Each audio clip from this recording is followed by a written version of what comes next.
I was just down bad, I was fucked up, my back touched my stomach. I was just 17, faced 6 years, with a child and I rumble. Ain't pressed 5 when I call, now they all call, no Sonny. Always kept shit 100, got my head up, stay humble. Right now, what's going on from the TV? I'm Flo.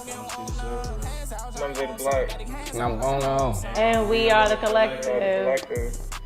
Alright, so here, seems like deja vu, don't you guys see? Yeah, right.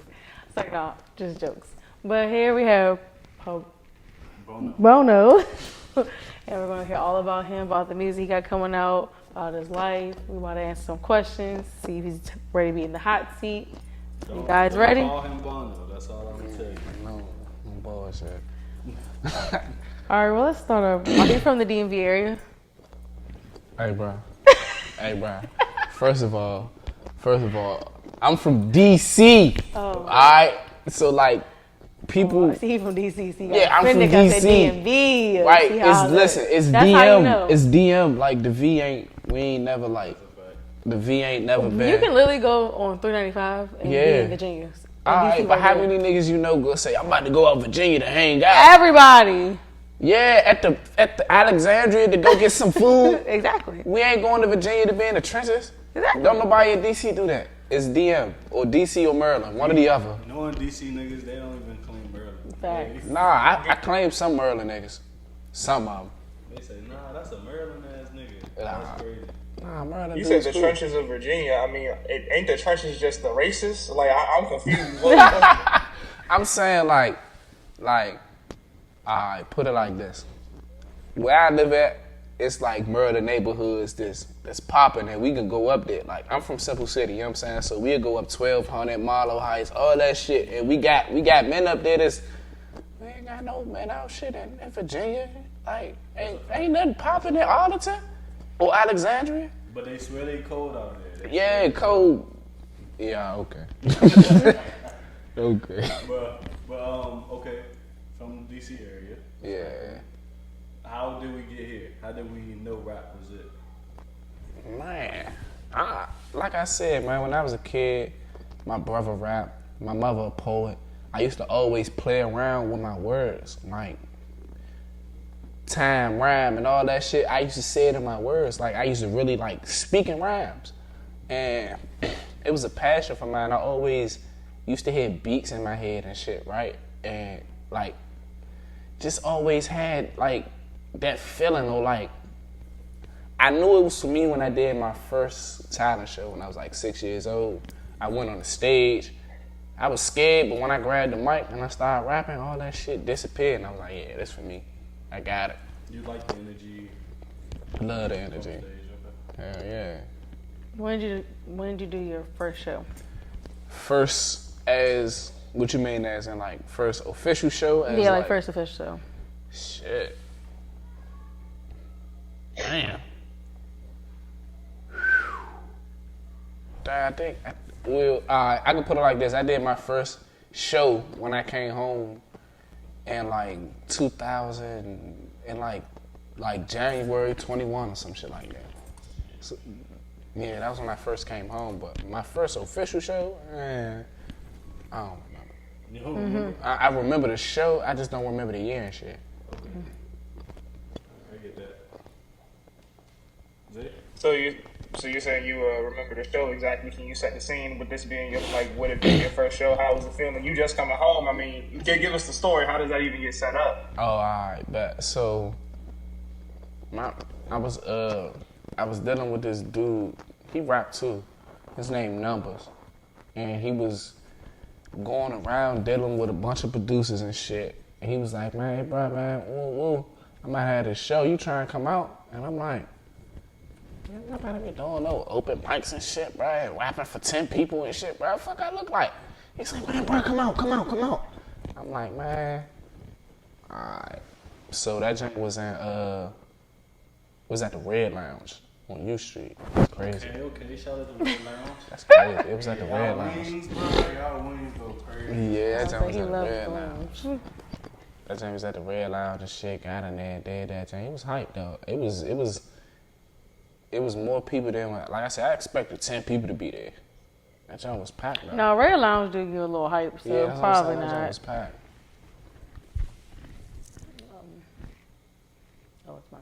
All right, so you have anything coming out soon? I got two songs to finish before I could legitimately put my album out there. I'm be shooting a video real soon.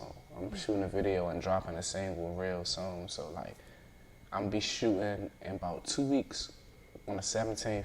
I'm gonna be shooting on the 17th, dropping my song "Let You Down." My song "Let You Down" that's one of my favorite songs.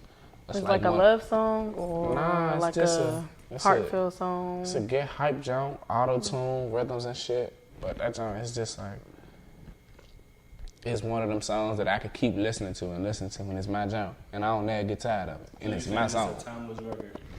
Yeah, it's a timeless record. Okay. I got a few songs that's timeless records. Alright, so do you necessarily like, how do you go about picking your single for your album? Man. Cause is it more of a mutual decision, like you and your label all like listen to it together and be like, yeah, that's the one? Yeah, or so is it a self-decision? So first, when it's like I'm about to drop, it's like, all right, what's going on right now? And do it make sense to drop? You see what I'm saying? Because if it's something too big that's going on, when I'm climbing to the top, I ain't got that much to outweigh that. You see what I'm saying? Yeah. So it's like I'd be forgotten about to try to drop. Like, fuck, I look like dropping an album on Christmas. Like, I'm not bigger than Christmas. Ain't nobody bigger than Christmas, you know what I'm saying? But I don't... Except for Mariah Carey, apparently. Yeah, except for her boozy ass. She is Christmas. But anyway, so it's like we'd get in that jump and we'd be like, nah, the streets can't wait for this one. Nah, they can't wait for this one. You see what I'm saying? They can't wait for this one. And then I'd be like, you know what? All right, I'm gonna play around and I'm gonna tease and I'm gonna fake leak the jump on Instagram. And then I see how many views I get on that jump or how many likes I get in my story. And if that jump be like over 20, I'd be like, yeah, we gonna drop that jump. But then, even if it's not, it's just all depending on how I'm feeling, for real. And so we'd meet and be like, look, I'm trying to drop this joint right here. What we gonna do? They be like, all right, bet. Ooh, make a time frame, probably do a show or two to promote it, and put it out there. How long do you normally go to promote that one song? It depends, bro, because you can never stop. There's certain people that still promoting songs to this day, like the nigga Blueface still promoting Tatiana. You see what I'm saying? So it never tells. It's just it's all on the fans, for real, so.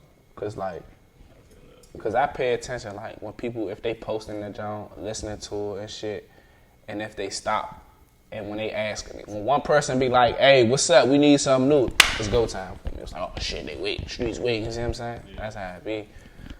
But yeah, so it's like I think I go. I want to say that the longest I went was like a year trying to push a song and still doing shows with that same song. And the leastest I went is like a few weeks. And I'm like, man, I don't even like this joint for real. I'm about to take this joint down. Like, I don't like that joint for real. I'm about to take it down type shit. So. Speaking of shows, did my research, saw you did a show at Mirror Lounge. How was that experience? Oh, that joint was tight, bro. Like, I was drunk as shit. Was it like your best show, your worst show, in the middle? That was one of my best shows, bro, because of the atmosphere, because of the simple fact that, like I said, I was dealing with a dude, his name was Omega, and I met him at a different show and shit. And when he pulled up, me and my man Fat Keese, shout out to Fat Keese, we was freestyling this shit off a beat and shit, just being us and our jam. And he was like, oh yeah, you be rapping this shit, man, and like the energy. Ooh. I do this in Mirror Lounge every Friday night. So I was like, all right, you know what I'm saying? I'm gonna see what's going on. When I got there, I was like, oh yeah, I like this junk. And the VIP section is small, but it's cozy. When I was like, I gotta get this because I don't want nobody over here. You know what I'm saying? So I went there, bought the VIP section and shit, got the bottles and all that shit. That shit was lit, bro. It was one of my best shows because it was like, when I got there, I ain't perform off the rip. You know what I mean? I ain't perform off the rip. I ain't performed till like 2 o'clock in the morning or 1 o'clock. Yeah, I ain't performed till everybody was already drunk as shit and then they jammed. And then when I got up there, they was like, what the fuck going on? Come on, y'all. Yeah, that shit was lit. Strategic, I got you. So do you feel like with you getting all those bottles and everything and saying that like it was cozy and it was kind of lavish, do you feel like the glitz and the glamour in this was pushing you to rap, or is it the money? Like, what exactly is your motivation behind rap or music in general? My motivation behind rap is just like, it's my talent, it's my passion. It's the only thing I can see me getting up every day and not being mad about doing. You see what I'm saying? So like, if you get up every day and you don't like your job, Slim, like you gonna get an early grade. Cause stress is a big ass killer, and stress causes a lot of other things that we don't know about. You see what I'm saying? So I'm not stressing. When I'm stressing, I turn to music. When I'm sad, I'm turning to music. When I'm happy in my jam, I'm turning to music, because that's everything. So it's like, I'm just making music, bro. I don't even really give a fuck about what happened, because I ain't hurting. I know how to get to some money. You know what I'm saying? I ain't broke. None of that shit. And I don't thrive off of people's opinions. You know what I'm saying? I don't, even though I really care and I listen for criticism purposes, or if it's like some self-growth or self-improvement. Yeah, but like, so it's just me, it's just my passion. I'm just doing music. But yeah, I want the money. Of course, I do want the money, but I ain't tripping. It's like, I've been broke. You know what I'm saying? I ain't had $1 million and shit yet. So like, the fuck is being broke again? You know what I'm saying? The fuck is that? It ain't like nothing I ain't did before. Well, actually, if you doing like major shit, you should be getting paid your work. Yeah, facts. That's what I'm saying. Yeah, it's not. Don't look at it as like, damn, like fuck the money. I'm doing this off of pure other shit. Like, nah, the money is important too. Nah, you're right. Money is super important. It's just like, most niggas want to make they life and measure their success on that shit. You see what I'm saying? Mm-hmm. And I'm not going to measure my success and feel like I'm a failure because I ain't make $100 million. That's what I'm saying. So it's like, all right, if I make $100 million, bet. Party every weekend. You know what I'm saying? On me. Nobody bring nothing. I got $100 million, bitch. Let's go. But if I don't, it's like, all right, party every 2 weekends then. You know what I'm saying? Like, it can't be every weekend, but every 2 weekends we can get in. I'm not tripping about the money. It'll come. It's more of a passion thing. It's more my dream to be able to touch somebody in China, right? Like, I got a song called Suffer in Silence. It's an anti-suicide song. It made more than me for somebody to be on Twitter or Instagram to be like, you know what, Bono, that song stopped me from killing myself, than me making $1 million. Okay. So it's about the music, it's about the passion, it's about what people are getting from my music when they listen to it. So all that other shit, I ain't tripping. I mean, it's gonna come. I ain't gonna say like, I'm not gonna take the money. Like, yeah, let me get that. But I mean, that shit'll be there. You know what I'm saying? You signed to All Work No Play. You know it. Right? That's Guala, Prime. Yeah. How do you feel about that relationship? Bruh, them two are my biggest critiquers, especially Prime. Cause he gonna tell me straight up, bro, get your ass back in there. Don't record that shit in my studio, nigga. Guala, that's like my biggest mentor. That's my brother. Like, that nigga, I owe that nigga so much for all his development. So how I feel about that relationship, it's like this. It ain't no way to feel, because that shit is gonna be there. That's one of them Jones, like, real life. Like you ever fell out with your blood sibling and shit? Nah. You ain't never fell out, like, well, anyway, like. I mean, I have, but I mean, you know I can't really relate, but. You fall out with your blood sibling no matter what. Like, it ain't shit you can do about that nigga being your brother. No facts. You saying? Facts. It's nothing. You can't change that. And so that's the relationship I got with Guala and P. It's like, that ain't shit I can do. No matter how mad I get at these niggas, none of that shit, man. Them niggas gonna be bro. We locked in for life. All right. So I did more research. Oh shit, rocket research. Yeah, rocket research. So we do around here. So not her. So you talked about you going to jail and talk about your men in jail. So how was your experience in jail? Do you think it made you change, or you came out being the same person? Nah, it definitely changed for the better. I'm gonna tell you why. I had a conversation right before I got sentenced. After I got sentenced. I never forget, the dude his name was JR, older dude, man.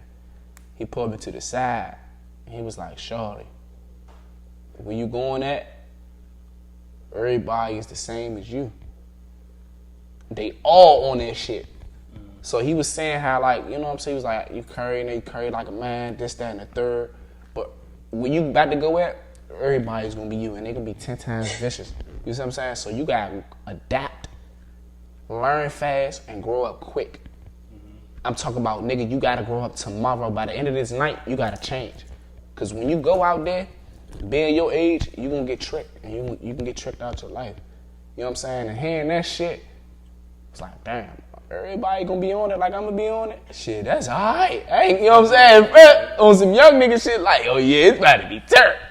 But then I thought about that, like, nah, everybody on it like I'm on it. That mean my tolerance, the way I'm gonna handle shit, you know what I'm saying? The way I'm gonna go about it. Everybody gonna go about it that way. So I gotta survive. I gotta think. So that right there helped me to start picking up on shit faster, learning faster, and adapting. Like the feds made me out to a man. Without the feds, I think I'd be a wild youngin' out there smoking boot or something. I ain't even lying. For real. Cause I ain't had no father figures. I ain't had nobody to teach me right from wrong, you know what I'm saying? So everything I learned and picked up on was me sitting back like this, watching type shit. You see what I'm saying? I learned how to cut up coke or bag weed and all that shit from watching niggas do that shit.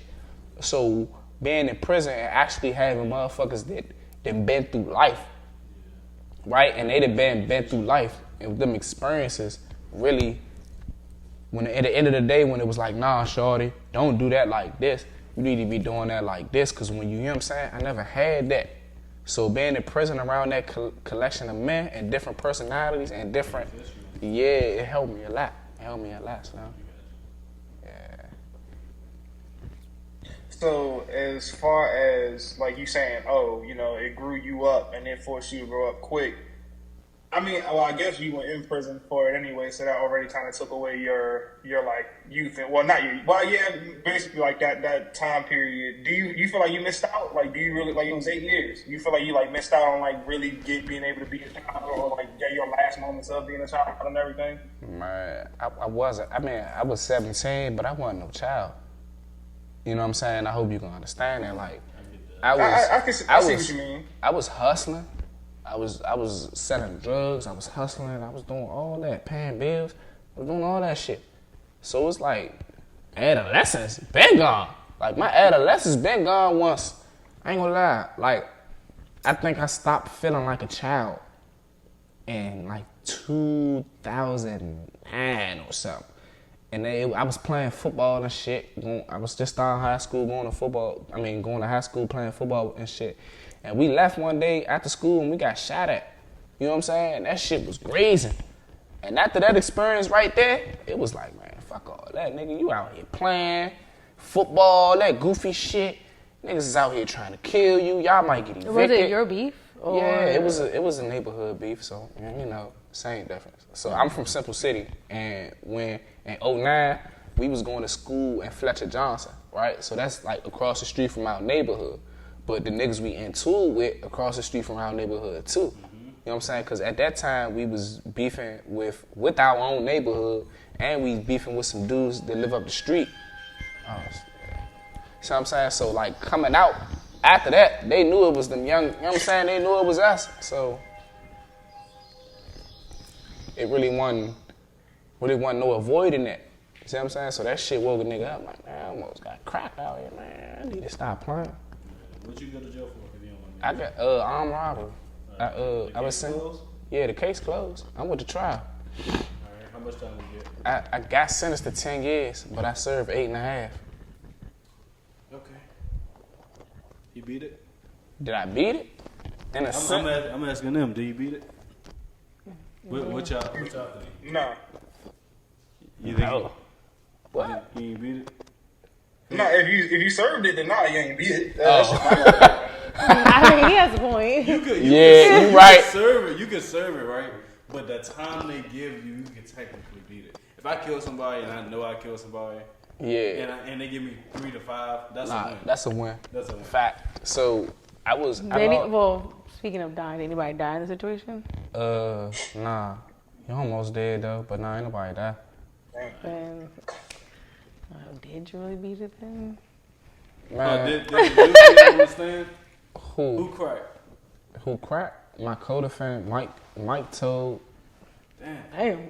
Yeah, Mike told the people. That's crazy because the people that got robbed, they they ain't even really testify like that. They just was like, they ain't remember what happened. They was drunk. Mike a little fat now.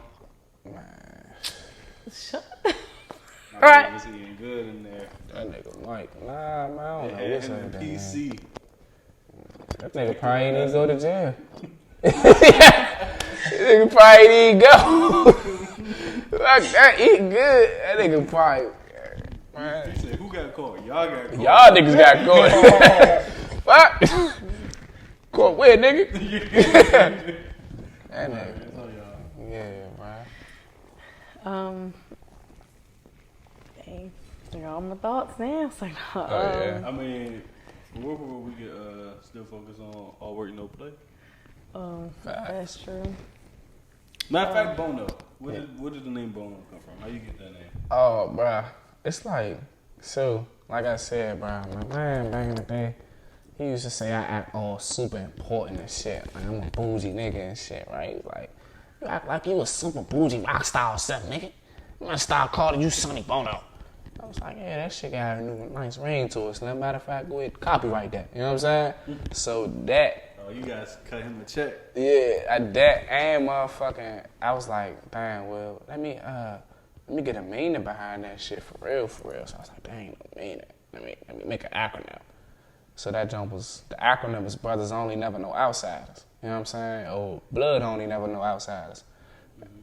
I did that for a minute. Then one day I just Googled that shit. I was like, let me see what the fuck it actually mean. Cause what if it means some wild shit? Like I might have to revamp my whole career. My dumb ass. And I Googled it, and that Jane said it's a state of mind that you get in when you offer drugs. When you offer drugs like ecstasy and you scream out random things like Timmy or Bono. And I was like, yeah, that's my currency right there. So my job be lunching. So, yeah, that explains me. You know what I mean? So, I'm just stuck with it. Okay, so with the name fitting your personality and everything like that, do you feel like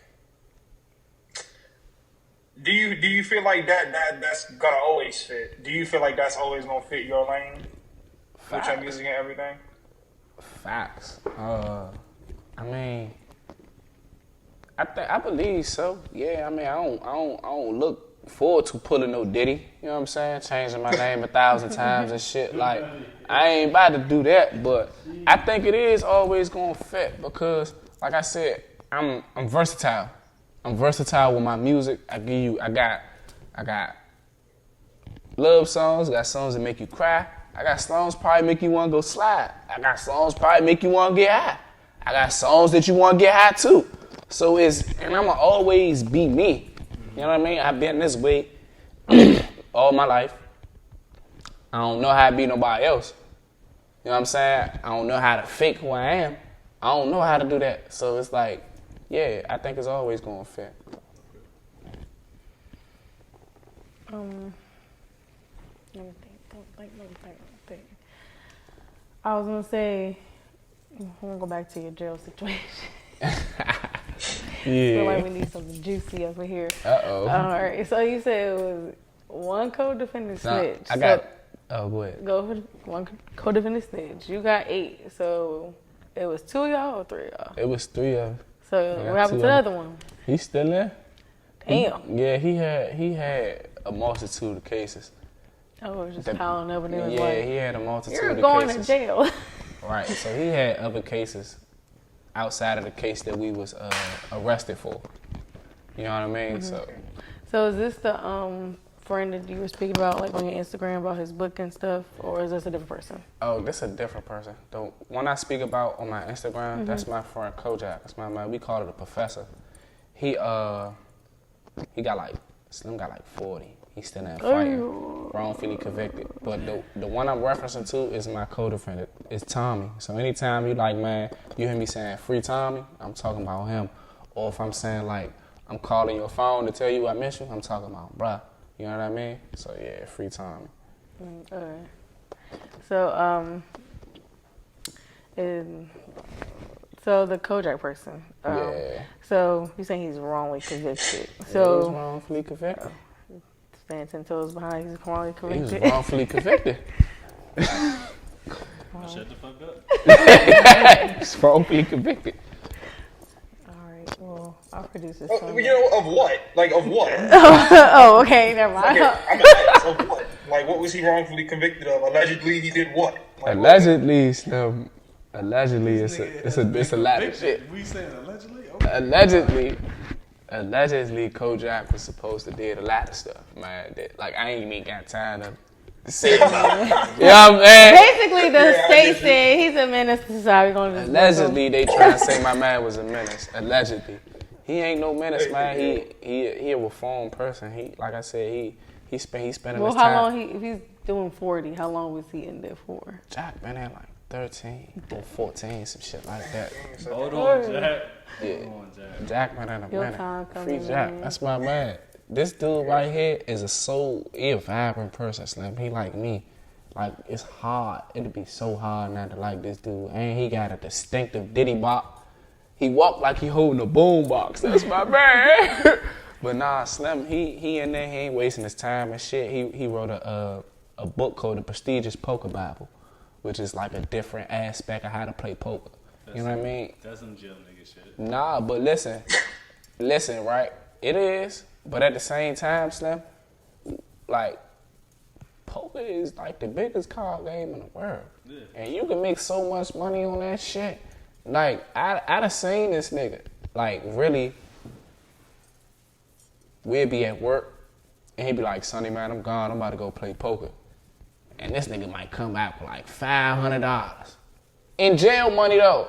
Like, I'm like, God damn, brother, me, what the like, he the man in poker, so. Oh, jail money, aka 500 packs of ramen. He trying to make a hookup meal. Yeah. All right, our producer is telling us we gotta wrap it up. All right, so last thing, this is Bono. Tell us what you got coming out. Alright, so like I said, I got my album coming out next month in June. Hopefully I'm aiming to drop it on the 17th, but like I said, that weekend is Juneteenth. You know what I'm saying? I ain't bigger than Juneteenth, not yet, you know what I mean? So I'm looking to drop this album this month. I'm shooting my video That You Down this month as well, man. Oh man, Guala got some shit we cooking up too. I think we probably put together like a little small, little snippet, blippet, little EP, probably like 4 or 5 songs out for the public. Just all me and Guala, you know what I mean? So we got a lot of shit coming up, man. I'm looking forward to the label. Hell yeah. Looking forward. So I'm Simone. See the surfer. I'm Zed Black. Oh no.